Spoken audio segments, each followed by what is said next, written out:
અત્યારે ગ્રાઉન્ડ રિયાલિટીની વાત કરું તો આપણે અડધો કિલોમીટર ચાલ્યા હશું, પણ આ જગ્યા પર નકરા આપણને ઘોડા અને ખચરના પોદરા જ દેખાય છે. સ્મેલ પણ એટલી ખરાબ આવે છે. જે આપણે શેર કરી રહ્યા છીએ પ્યોર ગ્રાઉન્ડ રિયાલિટી છે કેદારનાથ સિરીઝની. આમાં એવું નહીં હોય કે તમને બધી સારી વસ્તુ જ જણાવીશ, જે ખરાબ વસ્તુ છે એ પણ જણાવીશ કે આ જગ્યા પર આ રીતની વસ્તુઓ ટુરિસ્ટ સાથે થાય છે.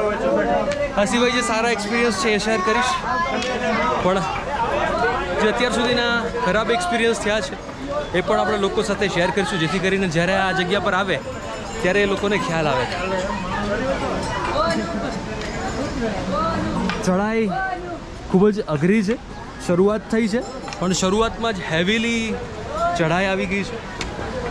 ધીરે ધીરે ધીરે આપણે આગળ વધી રહ્યા છીએ અને બે જ વસ્તુ આપણને જોવા મળે, એક આ ઘોડા અને આ ઘોડાના પોદરા, બે વસ્તુ.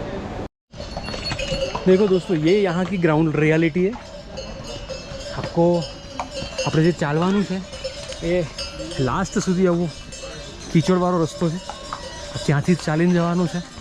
અને સ્મેલ ભાઈ સાહેબ બહુ ગંદી આવે છે આ જગ્યા પર. એટમોસ્ફિયર સારું ટાઢોળું છે, પણ જનરલી જેને બેડ સ્મેલ ને એવી બધી વસ્તુથી પ્રોબ્લેમ હોય ને એ વ્યક્તિ આ જગ્યા પર નહીં ચાલી શકે. હેવીલી બેડ સ્મેલ આવે છે અને કન્ટિન્યુઅસલી કીચડમાંથી ચાલીને આગળ જવાનું છે. આગળ બધી વસ્તુ શેર કરતો રહીશ, જોડાયેલા રહેજો આપણે આ ચેનલ સાથે. પરિક્રમાની યાદ આવે જ્યારે તમે આ જગ્યા પર ટ્રેકિંગ શરૂ કરો છો